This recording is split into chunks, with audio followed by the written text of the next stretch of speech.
Dollar versus moral diplomacy. Coming off the heels of Teddy Roosevelt's big stick policy, William Taft was elected as the hand-picked successor to Teddy Roosevelt.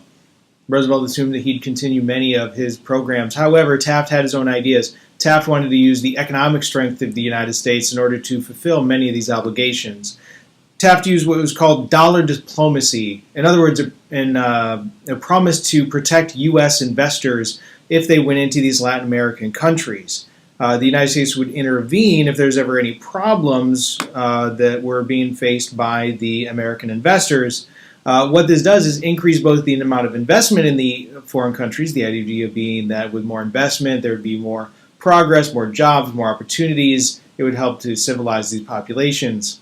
There was more investment. However, that meant that there was the flip side of that was there was a requirement for more control over these territories.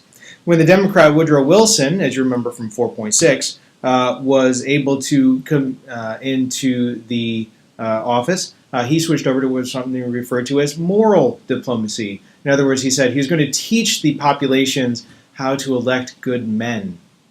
How condescending is that? The idea that they hadn't thought about, oh, we should elect good men before.